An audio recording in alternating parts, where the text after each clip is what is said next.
नमस्कार। यो हो समाचारमा स्वागत छ। म कुलचन्द्र विष्ट। म रन्जु अधिकारी। सुरु गरौँ अहिलेसम्मका प्रमुख समाचारबाट।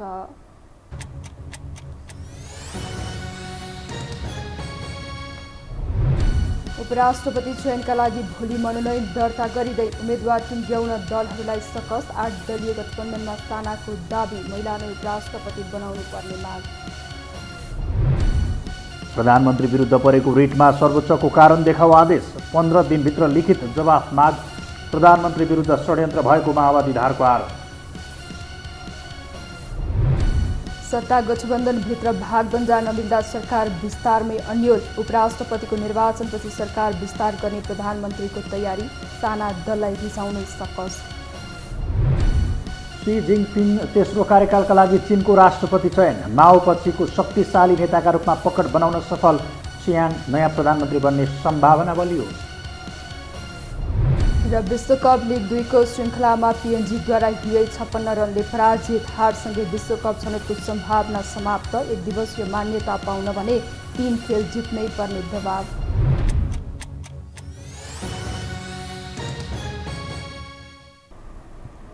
अब समाचार विस्तारमा। राष्ट्रपति केन्द्रित राजनीति आजबाट उपराष्ट्रपतितर्फ केन्द्रित बनेका छन्। भद्र सहमति अनुसार उपराष्ट्रपतिको भाग जसपाको हो, तर जिम्मेवार नेताबाटै फरक खालका अभिव्यक्ति आउनु तथा संवैधानिक व्यवस्था लगायतले यो विषय उछालिएको छ, जसका लागि दलहरू आफ्नै तयारीमा लाग्दा को होला त उपराष्ट्रपति। एक रिपोर्ट। बानेश्वरमा राष्ट्रपतिको निर्वाचन हुँदै गर्दा आफ्नो भागमा परेको भन्दै जनता समाजवादी पार्टी जसपा उपराष्ट्रपतिको उम्मेद्वार टुङ्गो लगाउने बैठकमा व्यस्त थियो। खाली हुने ठाउँमा उपेन्द्र यादव चुनाव लड्ने हल्लाका बीच अन्ततः केन्द्रीय कार्यकारिणी समितिको बिहीबारको बैठकले राम सहाय प्रसाद यादवलाई उम्मेद्वार बनाउने निर्णय गर्यो। मङ्सिर 4 गते भएको प्रतिनिधि सभाको निर्वाचनमा 12-2बाट निर्वाचित भएका उनलाई उम्मेद्वार बनाउनुमा गठबन्धनको सहमतिकै आधार भएको जसपाको तर्क थियो, जहाँ एमाले पनि जसपाबाट उम्मेद्वार भए आफूले विरुद्धमा दावेदार खडा नगर्ने सङ्केत गर्दै थियो। सल्लाह गरेरै राष्ट्रपतिमा नेपाली काङ्ग्रेसको उम्मेद्वार र उपराष्ट्रपतिमा जनता समाजवादी पार्टीको उम्मेद्वार निकर्योल गरेका थियौँ।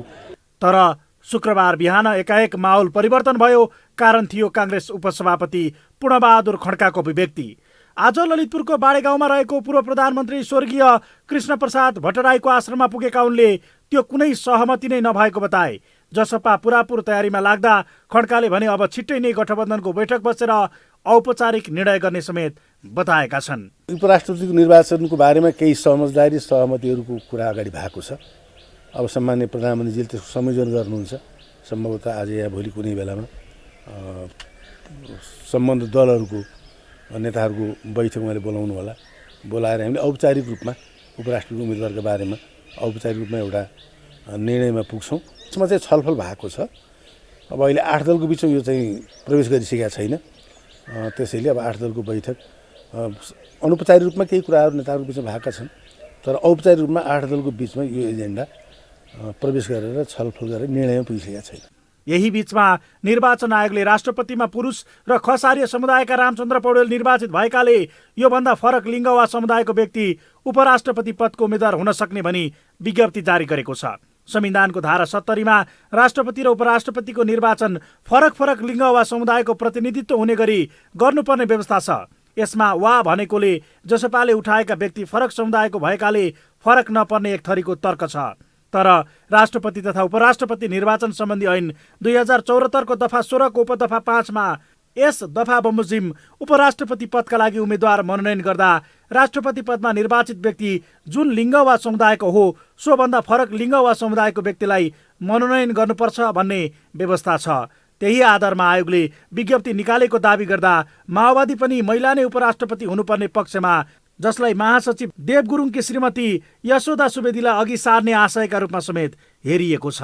हामीले नै आफैले सुझाव दिनुपर्दा, कसैलाई परामर्श गर्नुपर्दा, सिफारिस गर्ने घटकहरूलाई परामर्श दिनुपर्दा, सुझाव दिनुपर्दा फरक समुदाय मात्रै होइन, लैङ्गिक रूपले पनि फरक हुनुपर्दछ र महिला दिँदाखेरि अब पुरुष राष्ट्रपति निर्वाचन भइसकेको स्थितिमा महिला दिनुपर्छ र महिला दिँदा राम्रो हुन्छ भन्ने हाम्रो सुझाव चाहिँ रहेको छ।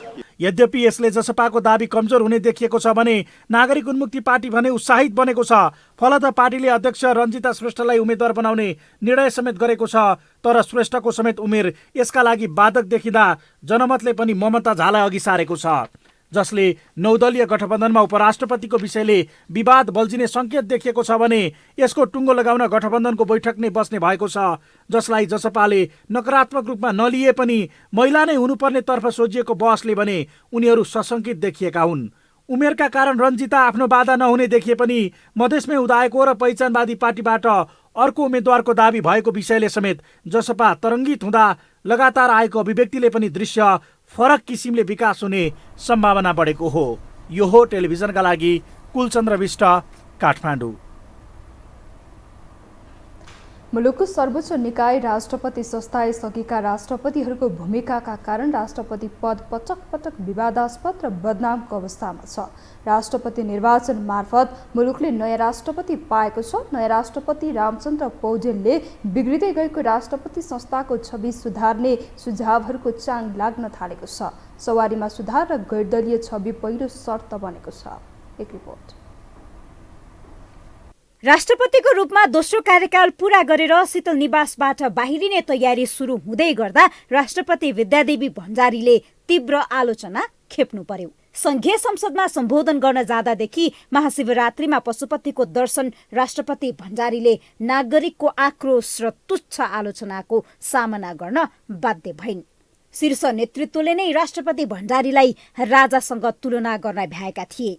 आफ्नो सवारीको बेला आम जनताले दुःख नपाउन् भन्ने कुरामा सचेत नबन्दा राष्ट्रपति भण्डारी सुरुवातदेखि नै आलोचित हुनु पर्यो। महिला हिंसाका हरेक घटनाहरूमा राष्ट्रपति भण्डारी नै निशानामा परिन्। संसद विघटन सदर नागरिकता विधेयक प्रमाणीकरण अस्वीकारदेखि एमालेको रबर स्ट्याम्प बनेको आरोप राष्ट्रपति भण्डारीले खेप्नु पर्यो। उनको दुवै कार्यकाल आलोचनामै बित्यो। राष्ट्रपति संस्थालाई लिएर आम सर्वसाधारण रुष्ट रहेका बेला, धारे हात लगाएर बसेका बेला आक्रोश र आलोचनाका बीच मुलुकले नयाँ राष्ट्रपति पाएको छ। अनवरत नेपाली राजनीतिमा सक्रिय काङ्ग्रेस वरिष्ठ नेता रामचन्द्र पौडेल राष्ट्रपतिमा निर्वाचित भएका छन्। पौडेलले फागुन 29 पछि शीतल निवासको जिम्मेवारी सम्हाल्नेछ। नवनिर्वाचित राष्ट्रपति पौडेलले पटक पटक विवादमा पर्दै आएको शीतल निवासको साख र गरिमा जोगाउने प्रतिबद्धता जनाएका छन्। यो जनताको राज्यको लागि जनताको हातमा सम्पूर्ण सत्ता ल्याउनको लागि नेताहरूले जुन बलिदान गर्नुभयो, जुन योगदान गर्नुभयो, जसरी चाहिँ एउटा देशलाई एउटा नयाँ दिशा देखाउनु भयो, आज त्यो चाहिँ कुरालाई साकार पार्ने मेरो कर्तव्य हो र देशमा आएको परिवर्तन संवैधानिक लोकतान्त्रिक गणतन्त्र र समावेशी लोकतन्त्र, आज यो व्यवस्थालाई चाहिँ हामीले जगेर्ना गर्नुपर्छ। प्रतिबद्धता जनाए पनि पौडेलका लागि राष्ट्रपति पद त्यति सहज पक्कै छैन। पौडेलको सुझबुझले नभ्याए दलका नेतृत्वले प्रयोग गर्दैनन् भन्न सकिन्न। राष्ट्रपतिमै गएर ठोकिने नागरिकता विधेयकको प्रमाणीकरण सहित दर्जनौं विधेयकको चाङ छ। पहिलो राष्ट्रपति रामवरण यादवदेखि भण्डारीसम्म आलोचित बनेको दलगत सक्रियता त्याग्दै पौडेलले गैरदलीय बन्न सक्ला। संविधानको रक्षक, राष्ट्रको अभिभावक र गल्ती नगर्ने राष्ट्रपति बन्न सक्ला। आम जनतादेखि नेताहरूलाई समेत बिझाउने राष्ट्रपति सवारी र सर्वसाधारणले खेप्नु परेको शास्ति के होला? यो मात्र परिवर्तन गर्न सके पनि जनताले राहत पाउने सुझाव धेरैको छ। राजा महाराजाको जस्तो सवारी चलाउने काम चाहिँ यो उहाँले बन्द गरिदिए हुने हैन। एउटा जनताको राष्ट्रपतिको रूपमा यो 3 घण्टा 4 घण्टा मान्छेलाई चाहिने जाम बनाएर बाटो छेकेर पुरा सडक यो जनतालेबाट निर्वाचित भएको जनताको प्रतिनिधिले यो तामझाम र यो तमासा गर्न जरुरी थिएन। हेर्नुहोस्, संविधान भन्दा बाहिर गएर गठबन्धन राजनीतिको साक्षीको रूपमा काम नगर्न, गठबन्धनको सहमतिलाई कार्यान्वयन गर्ने राष्ट्रपति नबन्न गठबन्धनकै नेताहरूको सुझाव छ। संविधान भन्दा बाहिर गएर यो गठबन्धनको राजनीतिको साक्षीका रूपमा, यो गठबन्धनको सहमतिलाई कार्यान्वयन गर्ने राष्ट्रपतिको रूपमा काम गर्नुहुन्न।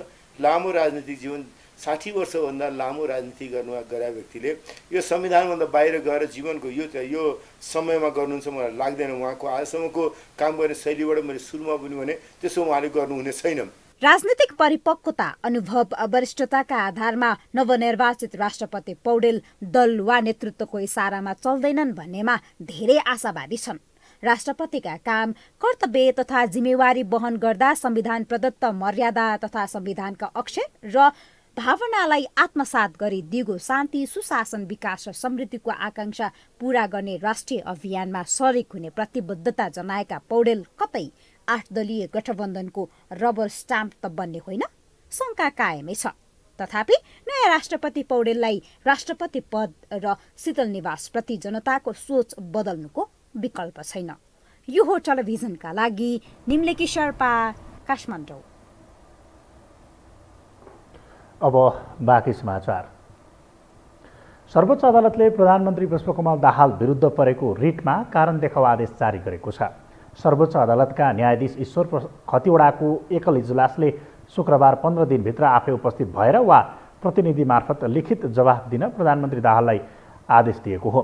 निवेदक ज्ञानेन्द्र राज आरण लगायतले द्वन्द्वकालमा भएका हत्याका विषयमा माओवादी अध्यक्ष दाहाललाई जिम्मेवार रहेको आरोप लगाउँदै सर्वोच्च अदालतमा रिट दायर गर्नुभएको थियो। तर ज्ञानेन्द्र राज आरणको माग बमोजिम अन्तरिम आदेश भने जारी भएको छैन। शुक्रबारको इजलासले मुद्दालाई अग्राधिकार दिन भनेको छ। निवेदक ज्ञानेन्द्र राज आरण विरुद्ध नेपाल कम्युनिस्ट पार्टी माओवादी केन्द्रका अध्यक्ष पुष्पकमल दाहाल प्रचण्ड समेत भएको उत्प्रेषण परमादेश मुद्दामा रिटमा चाहिँ आदेश जारी भएको छ। भर्खरै मात्रै यो आदेश प्राप्त भएको छ। रिट निवेदनमा उठाइएका विषयको महत्त्व, गम्भीरता तथा संवेदनशीलतातर्फ दृष्टिगत गर्दा प्रस्तुत विषयको निरूपण छिटो छरितो रूपमा गर्नु मनासिब देखिएकाले अग्राधिकार दिइएको अदालतले बताएको छ।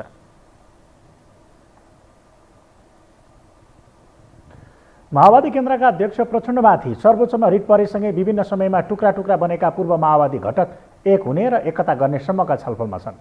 सधैँ सत्तामै रहेर पनि समस्या समाधान गर्न नसकेका माओवादी नेताहरूको एकता सम्भव छ। पटक पटक नेतृत्वमा पुगेर पनि बेवास्ता गरिएका द्वन्द्वकालीन घटनाको व्यवस्थापनमा उनीहरूको एकजुटताले अर्थ राख्दछ। एक रिपोर्ट। 10 वर्षे सशस्त्र युद्ध हुँदै विस्तृत शान्ति सम्झौतापछि संसदीय राजनीतिमा प्रवेश गरेको माओवादी सत्ता यात्रासँगै विभाजनको शिकार हुनु पर्यो। शान्ति प्रक्रियाको चरणमै मतभेद राख्दै आएका उपाध्यक्ष मोहन वैद्य, नेता सीपी गजुरेल लगायतका प्रभावशाली नेताहरू माओवादीबाट चुक्रिएर गए। नेत्र विक्रम चन्द, बाबुराम भट्टराईको बहिर्गमन, नेकपा विभाजनपछि रामबहादुर थापा बादलले पनि एमाले रोजे। वैद्यबाट सुरु भएको माओवादीको विभाजन अहिले 10औं टुक्रामा छ।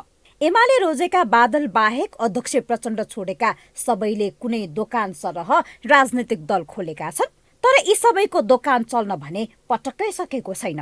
हुन त शान्ति प्रक्रिया पछिको चुनावमा पहिलो दल बनेको माओवादी केन्द्र आफै निरन्तर खुम्चिएर तेस्रो शक्तिमा झरेको छ भने टुक्रिएर बनेका साना दल अझै सङ्घर्षरत नै छन्। पार्टीहरू अलपत्रको अवस्थामा छ। अहिले यी सबै पूर्व माओवादी घटकहरू एक ठाउँमा उभिएका छन्। आफ्नो स्वार्थ पूर्तिका लागि तितर बितर बनेका पूर्व माओवादीहरू प्रधानमन्त्री समेत रहेका माओवादी केन्द्रका अध्यक्ष पुष्पकमल दाहाल प्रचण्डमाथि सर्वोच्चमा रिट परेपछि एक भएका छन्। द्वन्द्वकालीन घाउ बल्झिने भएपछि उनीहरू एक ठाउँमा छन्। डिस्टोर गर्ने अथवा शान्ति प्रक्रियालाई उल्लङ्घन गर्ने खालका जुन ट्रेन्ड टेन्डेन्सीहरू प्रवृत्तिहरू देखिएका चाहिँ छन् र त्यो मान्यतालाई खण्डित गर्दै शान्ति प्रक्रियालाई स्थापित गर्ने, शान्ति प्रक्रियाको मर्म र भावनालाई स्थापित गर्ने, त्यो अनुसारका प्रक्रियाहरूलाई अगाडि बढाउने, छिटोभन्दा छिटो शान्ति प्रक्रियाका कामहरूलाई सम्पन्न गर्नका लागि निरन्तर रूपले एउटा संयुक्त अभियान चाहिँ चलाइरहनुपर्छ भन्ने कुरा भएको छ।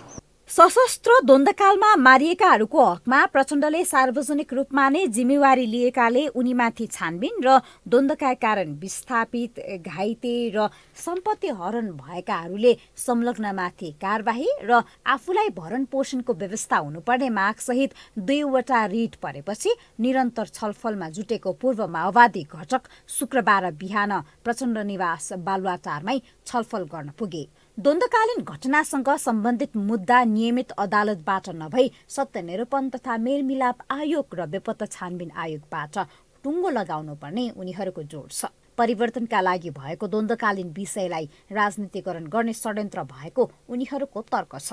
जनयुद्धबाट प्राप्त भएका उपलब्धिहरू एक, दोस्रो जनयुद्धबाट जुन समाजको रूपान्तरणको दिशा छ, त्यो अग्रगामी दिशा छ, त्यसलाई चाहिँ रोक्ने दुई, तेस्रो चाहिँ के छ भने जे प्राप्त भएका छन् त्यसलाई चाहिँ त्यसलाई भल्गराइज भनेर भन्छ होइन, त्यसको चाहिँ विकृतिकरण गर्ने, त्यसलाई विकृतिकरण गर्ने, विषयान्तर गर्ने र यो त के छ भने जनताको कुनै त्यसमा भूमिका छैन, यहाँ केही दलालहरूको भूमिका मात्रै छ जो पूर्व माओवादी घटकहरू भेटघाट र छलफलमा सक्रिय बनिरहँदा के उनीहरू फेरि प्रचण्ड कित्तामा फर्किन खोजेका हुन्? उनीहरूको चासो सङ्क्रमणकालीन न्यायको समाधान वा राष्ट्रिय राजनीतिमा निर्णायक बनेका प्रचण्डको पल्लुमा बिरिएर सत्तामोह?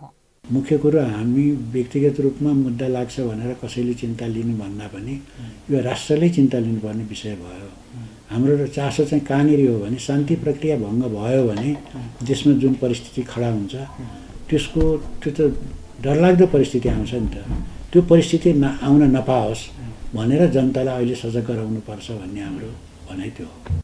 सत्तामा रहेका प्रचण्डलाई साँच्चीकै साथ दिन वा सहानुभूति र कुनै स्वार्थपूर्तिका लागि अहिले भन्न सकिन्न। तर लथालिङ्ग अवस्थामा रहेका पूर्व माओवादी घटक अहिले प्रचण्ड केन्द्रित बनेका छन्।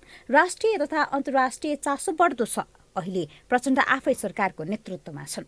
यो समस्या समाधान गर्न माओवादी घटकको एकता भन्दा सरकारको इच्छा शक्ति टटकारो छ। द्वन्द्वकालीन मुद्दा अब पनि नटुङ्ग्याए यो विषय थप धरापतर्फ धकेलिनेछ। यो हो टेलिभिजनका लागि निम्लेकी शेर्पा, काठमाडौँ। नेपाल कम्युनिस्ट पार्टीका महासचिव नेत्रविक्रम चन्द विप्लवले जनयुद्धलाई अपराधीकरण गरेर उपलब्धिहरूलाई विनाश गर्नका लागि प्रधानमन्त्रीलाई मुद्दा लगाइएको बताउनु भएको छ। महासचिव विप्लवले प्रधानमन्त्री तथा माओवादी केन्द्रका अध्यक्ष पुष्पकमल दाहाल प्रचण्ड विरुद्ध मुद्दा लगाएर गणतन्त्रलाई पश्चिगामी र दलाल पुँजीपतिको हातमा हालिदिने षड्यन्त्र गरिएको बताउनु भयो।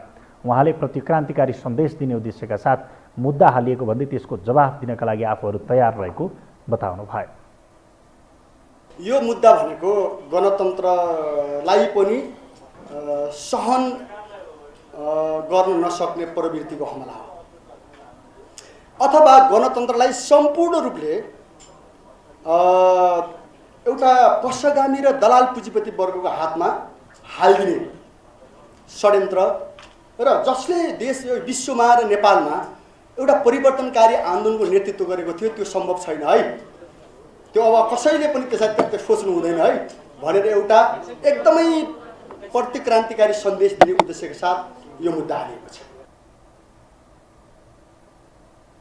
महासचिव चन्दले प्रचण्डमाथिको मुद्दा व्यक्तिगत मामिला मात्रै नभएर राज्य र जनताको मामिला भएको भन्दै आफूहरू त्यसका प्रतिरोधमा उत्रेको बताउनु भयो।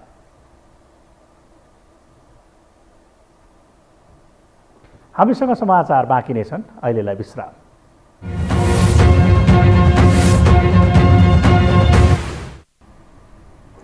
विश्रामपछि स्वागत छ। अब बाँकी समाचार। राष्ट्रपति निर्वाचनपछि सरकार विस्तार गर्ने गठबन्धनको तयारीमा ब्रेक लागेको छ। प्रधानमन्त्री प्रचण्ड सहितका दलहरू राष्ट्रपतिको निर्वाचनपछि भाग बन्टा र सरकार विस्तारको तयारीमा पुगे पनि गठबन्धनभित्रकै दलमा अविश्वास देखिएपछि झन सकस परेको हो। एक रिपोर्ट। प्रधानमन्त्री पुष्पकमल दाहाल प्रचण्डलाई राष्ट्रिय सहमतिको भजन गाउन लगाएर राष्ट्रपति प्राप्तिलाई प्रमुख बनाएको कांग्रेसले आफूले चाहेकै भाग पाएको छ। प्रधानमन्त्रीको दौडमा सधैँ असफल रामचन्द्र पौडेलले अन्ततः सबैभन्दा ठूलो पद पाएका छन्। यो सँगै एउटा राजनैतिक कोर्स पनि पूरा भएको सन्देश प्रधानमन्त्रीले दिएका छन्। किनकि सरकार विस्तारको झन्झटमा फँसेका प्रधानमन्त्री प्रचण्डले यसअघि राष्ट्रपति निर्वाचनलाई देखाएर 16 मन्त्रालयको भार आफैले उठाएका थिए। तर अझै पनि सरकार विस्तारका लागि केही समय लाग्ने सन्देश प्रधानमन्त्रीको छ। अब राष्ट्रपतिको निर्वाचन सम्पन्न भइसकेपछि अब उपराष्ट्रपतिको निर्वाचन एउटा बाँकी त छ, तर समग्रमा भन्नुपर्दा निर्वाचन प्रक्रिया मूलतः सम्पन्न भएको छ। सशक्तपूर्वक शान्तिपूर्ण ढङ्गले रिजल्ट आएको छ र एउटा रेकर्ड बनेको छ। अब हाम्रो ध्यान चाहिँ सरकारलाई पूर्णता दिने र देश र जनताको निम्ति द्रुत गतिमा काम गर्नेतिर हाम्रो ध्यान केन्द्रित। कहिले विस्तार हुन्छ सरकार अब? उपराष्ट्रपतिको निर्वाचनपछि लगत्तै हुन्छ। प्रधानमन्त्रीको नयाँ भाका उपराष्ट्रपतिको निर्वाचन लगत्तै सरकार विस्तार गर्नेछ। एमाले रासोपा र राप्रपा बाहिरिएपछि खाली मन्त्रालयको भागभण्डा गर्ने विषयमा समेत गृह कार्य भइरहेको बताएका छन्। तर राष्ट्रपति पाए लगत्तै फेरिएको कङ्ग्रेस बोलीले भागभण्डामा सहज देखिएको छैन, किनकि पुस 10 को बालकोट गठबन्धन भत्किएर फागुन 11 मा नयाँ गठबन्धन भन्दा कङ्ग्रेसलाई राष्ट्रपति र जसपालाई उपराष्ट्रपति दिन 8 दलीय सहमति भएको थियो। जुन सहमति अनुसार नै एमालेको सत्ता बहिर्गमन र कङ्ग्रेसको सत्ता रोहन समेत सुरु भएको हो। तर कङ्ग्रेस उपसभापति पूर्णबहादुर खड्काले जसपालाई उपराष्ट्रपति दिने औपचारिक सहमति नभएको बताएका छन्।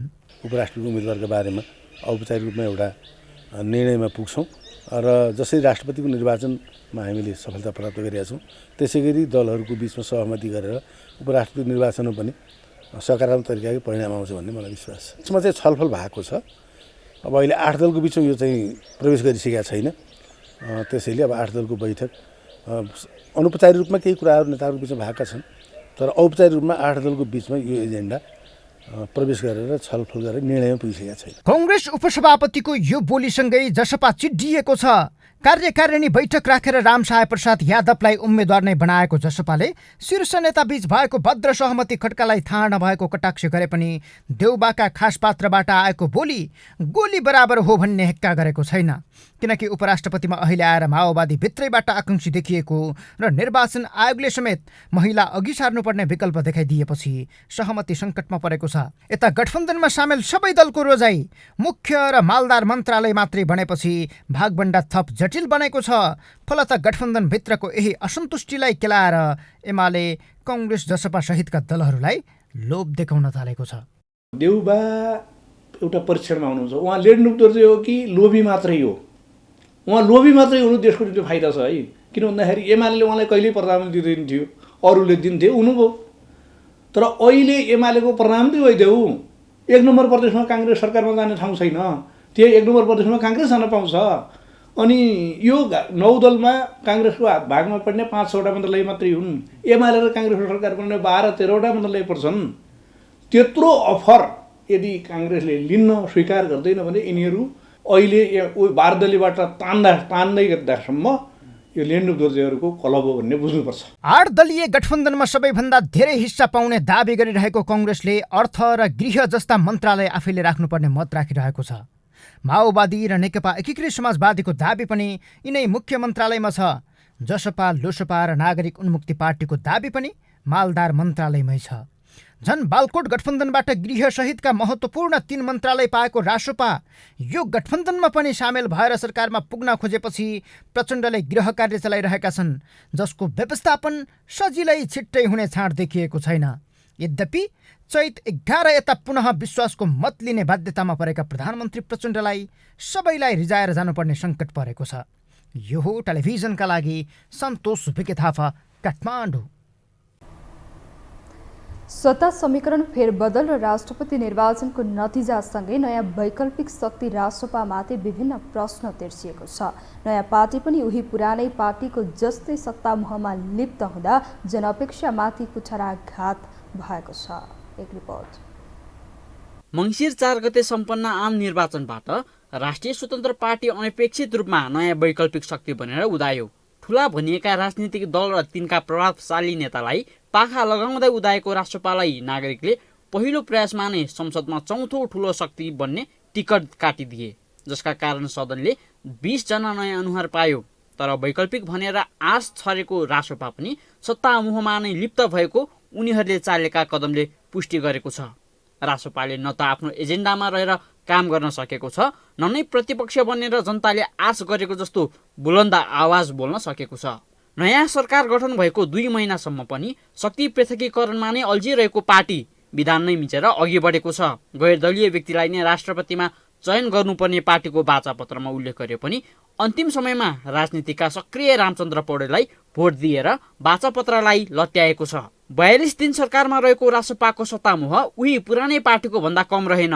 रासोपा सभापतिको नागरिकता विवाद उत्कर्षमा हुँदै गर्दा सत्तामा ओली बलिया थिए र उनी ओली पक्षमा देखिए। अहिले प्रचण्ड बलिया छन् अनि उनको राहदानी विवाद अदालतमा नै छ। रासोपा सरकारबाट त बाहिरिसक्यो, तर प्रचण्ड सरकारको साथ भने छोड्न सकेको छैन। पिपल पार्टी जस्तै जता पनि फर्किरहेको पार्टीले सत्ता र शक्तिको मुह छोड्न सकेको छैन। त्यो त अब सम्मानित प्रधानमन्त्रीज्यूको काम हो। त्यो चाहिँ सम्मानित प्रधानमन्त्रीज्यूले लिड गरिराख्नु भएको छ।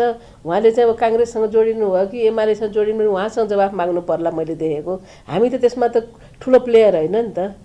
अब एमालेसँग जाने कि काङ्ग्रेससँग जाने भन्ने त हाम्रो निर्णय होइन त्यो, होइन। हामी एउटा गठबन्धनमा थियौँ, त्यही गठबन्धनमा को नेतृत्व सम्मानित प्रधानमन्त्री प्रचण्डज्यूले लिनुभएको थियो र त्यही उहाँ नै प्रधानमन्त्री हुनुहुन्छ अहिले भने हामी गठबन्धनबाट किन बाहिर निस्किनु पर्यो भन्ने मेरो सिम्पल बुझाइ हो। विभिन्न प्रश्नका बीच ओलीले प्रचण्डलाई रुष्टै बनाएर भए पनि माओवादीको भागमा परेको मन्त्रालय लामिछानेलाई दिँदै उपप्रधानसहित गृह मन्त्रालय सुम्पिएका थिए। तर पुस 10 को सहमतिको साक्षी बनेका राष्ट्रपा सभापति रवि लामिछानेले ओली प्रचण्डको तिक्तता मेटाउन खासै पहल कदम चालेको देखिएन। त्यसैले अहिले रासोपाले सत्ता र शक्तिको कारणले आफूहरूलाई धोका दिएको आरोप एमाले लगाउने गरेको छ। मौरीको सङ्गतले तपाईँ फुलमा पुगिन्छ, झिँगाको सङ्गतले रक्षणमा पुगिन्छ। रापरपा र नेसपाबाट त्यत्रो आश गर्नु गलत थियो। किन भन्दाखेरि एमाले बहुमत भइहाल्छ भने रोजाइ उनीहरूको हामीसँग हो। तर 5 वर्ष यो अपराधिक गठबन्धनभन्दा बाहिर बसेर एमालेको निम्ति, एमाले जस्तो चाहिँ मातृभूमिको निम्ति निष्ठापूर्वक विपक्षीमा बस्ने हुत्तीका पार्टी होइनन् नि उनीहरू। मान्छे चाहिँ बोकाबाट कति आश गर्ने, हात्तीबाट कति आश गर्ने, त्यो स्वाभाविक। मान्छे बोकाले बोक्ने भारी र हात्तीले बोक्ने भारीको अन्तर हुन्छ नि त। निर्वाचनबाट आशाको केन्द्र बनेर आइसकेपछि रासोपा सत्तापक्षभन्दा प्रतिपक्षमा बस्नुपर्ने जनआवाज ठुलो थियो। त्यसलाई लत्याएर सत्तामा आकर्षित भएको पार्टीलाई अझै पनि सत्ताको नशा उत्रिएको छैन। रासोपा राजधानीमा भइरहेको राहदानीको अनुसन्धान, चितवन 2 को उपनिर्वाचन र भोलि सत्ता यात्राको ढोका खुलै राख्न पनि ओली किताबाट प्रचण्डमा हाम फालेको हुन सक्छ। तर उनको यो सत्ता मोहका कारण आम मानिसको विश्वास र अपेक्षामाथि पनि कुठाराघात भएको छ। यो हो टेलिभिजनका लागि क्यामेरामा विशाल प्याकुरेलका साथ निरज कोइराला, काठमाडौँ। अब बाँकी समाचार। आगामी चैत्र 5 गते स्वतन्त्र विद्यार्थी युनियन सोभियुको निर्वाचन हुँदैछ। सोभियु निर्वाचनको मिति नजिकिएसँगै उम्मेदवारको दौडधुप र चुनावी तयारीले चुनावी माहौल हत्तै बढेको छ। एक रिपोर्ट। विगत 14 वर्षदेखि नियमित हुन नसकेको स्वतन्त्र विद्यार्थी युनियन सोभियुको निर्वाचन अन्ततः आगामी चैत्र 5 गते हुँदैछ। त्रिवीसँगै देशैभरका आङ्गिक तथा सम्बोधन प्राप्त क्याम्पसहरूमा विद्यार्थी संगठनहरूले सोभियु निर्वाचनको तयारीलाई तीव्रता दिएको छ। सबै विद्यार्थी संगठन सोभियु चुनावमा होमिएको छ। सोभियु निर्वाचनले क्याम्पस परिसरमा प्रचार सामग्री र विद्यार्थी संगठनका गतिविधिले तीव्रता पाइरहेको छ। आङ्गिक क्याम्पसका विद्यार्थी नेताहरू जसरी पनि चैत्र 5 मा सोभियु निर्वाचन हुने दावीसहित जित आफ्नो पक्षमा पार्न जोडतोडले लागेका छन्। जुन अनुसार पशुपति क्याम्पसमा 5 गतेको निर्वाचनको लागि तयारी हुनुपर्ने थियो र हामीले दल दर्ता एकदम उत्साहजनकपूर्ण रूपमा संगठन 9वटा संगठन दर्ता गरिसके पश्चात हामीले 21 गते पशुपति क्याम्पसमा भोटर लिस्ट आउनु पर्थ्यो, मतदाता नामावली आउनु पर्थ्यो। त्यो नामावली नआइरहेको अवस्था छ। त्यसकारणले पशुपति क्याम्पसको अन्य चुनावी तालिका प्रभावित भएको छ। हामी सोभि निर्वाचन फेस गर्न तयार छौँ। पशुपति क्याम्पस लगायत देशभरिका सम्पूर्ण क्याम्पसमा नेपाली विद्यार्थी सङ्घ सोभि निर्वाचन मिनी पार्लिमेन्टको रूपमा हेरेको स्वतन्त्र विद्यार्थी निर्वाचन फेस गर्न तयार छ। अन्य विद्यार्थी सङ्गठनको म जिम्मा लिन सक्दैन। अन्य विद्यार्थी सङ्गठनको चुनावमा आउनुहुन्छ आउनुहुन्न, उहाँहरूको नियत के हो म त्यो भन्न सक्दैन। नेपाल विद्यार्थी सङ्घ क्लियर रूपमा निर्वाचनमा जान, निर्वाचन फेस गर्न तयार छ। चुनावको पूर्व सन्ध्यामा कोही विद्यार्थी नेताहरू टिकट प्राप्तिको जोडबलमा छन्, कोही चुनावमा मत आफ्नो पक्षमा पार्ने तयारीमा सक्रिय छन्। नेपाली काङ्ग्रेस, माओवादी केन्द्र, एकीकृत समाजवादी, जसपा लगायतका पार्टी सम्बद्ध विद्यार्थी संगठनले सोभियु निर्वाचनमा पनि तालमेल गर्ने निर्णय नै गरिसकेका छन्। यता नेकपा एमाले निकट विद्यार्थी संगठन अनिरासव्यू भने निर्वाचनमा एक्लै होमिने बताएका छन्। शुक्रबार अनिरासव्यूले चुनावी प्रतिबद्धता पत्र सार्वजनिक गरेका छन्। हामीमाथि स्वाभाविक खालको घेराबन्दी छ। 8वटा पार्टीका विद्यार्थी संगठनहरू रहेछन्, उहाँहरू एक ठाउँमा उभिरहनु भएको छ र 8वटा पार्टीका विद्यार्थी संगठनहरू विरुद्ध एक्लै सबै कलेजमा संगठनको नेतृत्व गर्दै हामी चुनावी मैदानमा छौँ। लामो समयपछि सोभियत निर्वाचन हुन लागेकाले विद्यार्थी नेता मात्र होइन, विद्यार्थी राजनीतिकै जगमा राष्ट्रिय राजनीतिमा उदाएका नेताहरू समेत उत्साहित छन्। पार्टी सम्बद्ध विद्यार्थी संगठनलाई सोभियत निर्वाचनको तयारीमा सघाइरहेका छन्। जित आफ्नो पक्षमा पार्न जोडबल गरिरहेका छन्। शिर उच्च राख्छ, छाती चौडा फुलाउँछ, यदि उनलाई पिट्यो भने बरु चुप लाग्ला, अर्कोलाई पिट्यो भने बाघ जस्तै जो झम्टिन्छ त्यो नेपाल विद्यार्थी सङ्घ भनेको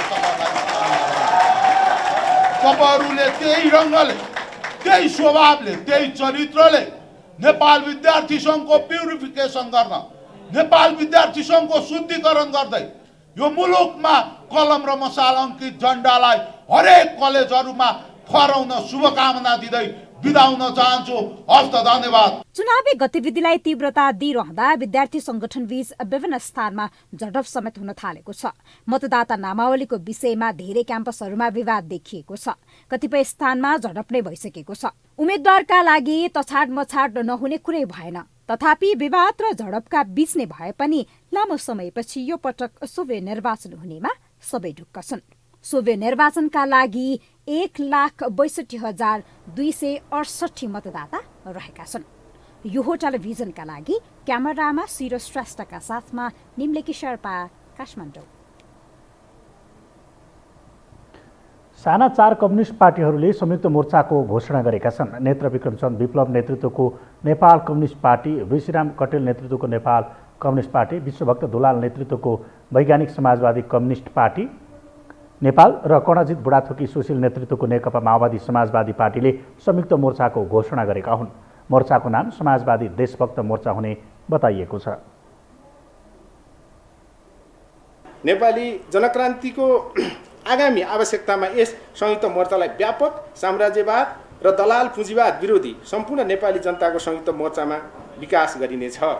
संयुक्त मोर्चामा साम्राज्यवाद, दलाल पुँजीवाद र सामन्तवाद विरोधी राजनीतिक शक्ति समूह र स्वतन्त्र व्यक्तित्व सहभागी हुनेछन्।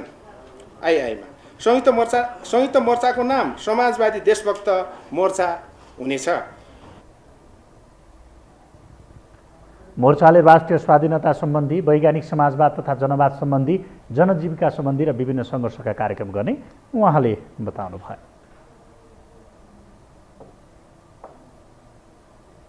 हामीसँग अन्तर्राष्ट्रिय र खेलकुद समाचार बाँकी नै छन्। अहिलेलाई पुनः विश्राम।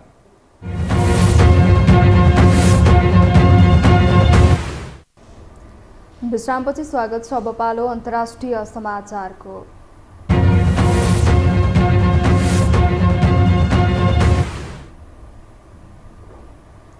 सी जिनपिङ तेस्रो कार्यकालका लागि चीनको राष्ट्रपति चयन भएका छन्। उनी 14औं राष्ट्रिय जन कङ्ग्रेसको जारी अधिवेशनबाट शुक्रबार सर्वसम्मतिले राष्ट्रपतिमा निर्वाचित भएका हुन्।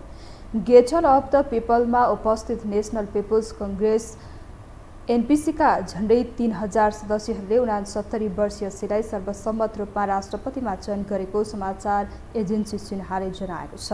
यो सँगै उनले माओ पछिको सबैभन्दा शक्तिशाली नेताका रूपमा आफ्नो पकड बनाएका छन्। सी विरुद्ध कोही पनि प्रतिस्पर्धी थिएनन्। उनी देशको केन्द्रीय सैन्य आयोगको अध्यक्षमा पनि तेस्रो कार्यकालका लागि सर्वसम्मत निर्वाचित भएका छन्।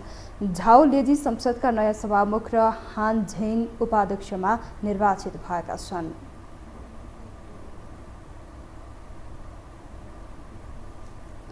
युक्रेनमाथि रुसले पछिल्लो पटक अभूतपूर्व क्षेप्यास्त्र आक्रमण गरेको छ। गत जनवरी अन्तिमसम्म रुसले ठूलो आक्रमण गरेको युक्रेनले दावी गरेको छ। रुसले विभिन्न खालका 81वटा क्षेप्यास्त्र प्रहार गरेको छ। एक रिपोर्ट। युक्रेनमाथि रुसको अद्भुतपूर्ण क्षेप्यास्त्र आक्रमण गरेको छ। रुसले विभिन्न खालका 81वटा क्षेप्यास्त्र प्रहार गरेको युक्रेनी सेनाले जनाएको छ, जसमा अत्याधुनिक हाइपरसोनिक क्षेप्यास्त्र किन्जल समेत रहेको बताइएको छ। किन्जल क्षेप्यास्त्रले युक्रेनका सबै हवाई प्रतिरक्षा प्रणाली भेट्न सक्छ। आक्रमणपछि युक्रेनका कैयौं क्षेत्र विद्युतीय विहीन बनेको छ। रुसले पहिलो पटक यति धेरै प्रकारका क्षेप्यास्त्रहरू प्रयोग गरेको छ। यसपटक किन्जल पनि 6वटा प्रहार गरिएको छ। यसअघि यस्तो आक्रमण भएको सम्झना छैन, युक्रेनी वायुसेनाका प्रवक्ता युरी इतानले भने। कीव, ओडेसा, खार्किव, जापरिजा लगायत शहरमा अत्यन्त महत्त्वपूर्ण पूर्वाधार संरचना तथा आवासीय भवनमा आक्रमण भएको उनको भनाइ छ। रुसले मार्च 2 का दिन ब्रियान्स क्षेत्रमा युक्रेनले गराएको आतंकवादी हमलाको जवाफमा सो आक्रमण गरिएको बताएको छ। मार्च 2 मा केही युक्रेनी सैनिकहरू रुसको सिमानामा घुसेर गोली चलाएर भागेका थिए। सो क्रममा 2 नागरिक मारिएको रुसले जनाएको छ। आक्रमणमा रुसले प्रयोग गरेको किन्जल क्षेप्यास्त्रतर्फ सबैको ध्यान केन्द्रित भएको छ। रुसको रणनीतिमा परिवर्तनको सङ्केत भएको समेत विश्लेषण हुन थालेको छ। अत्याधुनिक हाइपरसोनिक क्षेप्यास्त्र किन्जल राष्ट्रपति भ्लादिमिर पुटिनले 2018मा महत्त्वपूर्ण हतियार भन्दै सार्वजनिक गरेका थिए। आवाजको गतिभन्दा कम्तीमा 5 गुणा छिटो उड्ने यो क्षेप्यास्त्रलाई रोक्न कठिन हुने बताइन्छ। गत फेब्रुअरी 24बाट सुरु भएको रुस युक्रेन युद्धको 1 वर्ष बित्दा पनि युद्ध रोकिने कुनै सङ्केत छैन। गएको सेप्टेम्बरमा झण्डै 6000 रुसी सैनिकको ज्यान गएको बताए पनि त्यसयता रुसले क्षतिको कुनै जानकारी गराएको छैन। युक्रेनतर्फ भने डिसेम्बरसम्ममा 10 देखि 13,000 सम्म युक्रेनी सैनिकहरूको ज्यान गएको जनाएको छ। युक्रेनलाई सघाइरहेको अमेरिकी प्रशासनले भने दुवैतर्फ कम्तीमा 1 लाख सैनिकको ज्यान गएको हुन सक्ने बताएको छ। यद्यपि ज्यान गुमाउने गैर सैनिकको सङ्ख्याबारे भने केही बताएको छैन। रुस युक्रेन युद्धका कारण विश्व अर्थतन्त्र धराशायी अवस्थामा पुगेको छ। यो हो टेलिभिजनका लागि मिङमा शेर्पा, काठमाडौँ। अब पालो खेल समाचारको।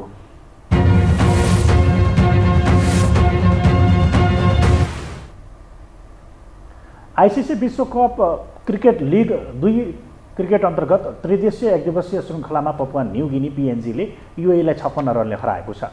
पिएनजीले दिएको 247 रनको लक्ष्य पछ्याएको युएई 42 ओभरमा 2 बलमा 190 रनमा अल आउट भयो। लिग 2मा युएईको लगातार चौथो हार हो। यो हारसँगै युएईले लिग 2 को शीर्ष 3मा रहँदै सोझै विश्वकप छनौट खेल्ने सम्भावना समाप्त भएको छ। यता युएईको सोझै एकदिवसीय मान्यता पाउन पनि बाँकी 3वटै खेल जित्नुपर्ने दबाव छ।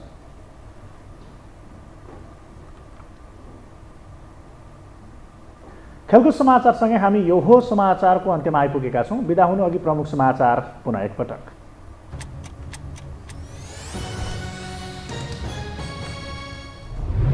उपराष्ट्रपति चयनका लागि भोलि मनोनयन दर्ता गरिँदै उम्मेदवार टुङ्ग्याउन दलहरूलाई सकस। 8 दलीय गठबन्धनमा सानाको दाबी, महिला नै उपराष्ट्रपति बनाउनु पर्ने माग।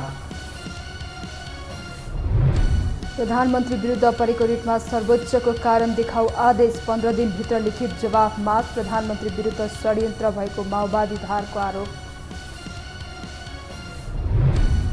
सत्ता गठबन्धनभित्र भाग बनेर नमिल्दा सरकार विस्तारमै अन्यल। उपराष्ट्रपतिको निर्वाचनपछि सरकार विस्तार गर्ने प्रधानमन्त्रीको तयारी, साना दललाई रिजाउनै सकस। सी जिनपिङ तेस्रो कार्यकालका लागि चीनको राष्ट्रपति चयन, माओ पछिको शक्तिशाली नेताका रूपमा पकड बनाउन सफल। चियाङ नयाँ प्रधानमन्त्री बन्ने सम्भावना बलियो। र विश्वकप लिग 2 को श्रृङ्खलामा पिएनजीद्वारा युएई 56 रनले पराजित। हारसँगै विश्वकप छनौटको सम्भावना समाप्त। एकदिवसीय मान्यता पाउन भने 3 खेल जित्नै पर्ने दबाव।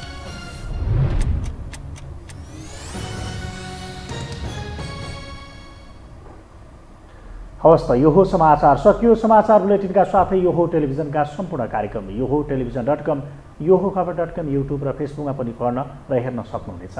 मोबाइलमा यो हो टिभी एप डाउनलोड गरी हामीलाई प्रत्यक्ष हेर्न सक्नुहुनेछ। तथ्यसहितको निष्पक्ष समाचार तथा मनोरञ्जनका लागि हेर्दै रहनुहोला यो हो टेलिभिजन। नमस्कार।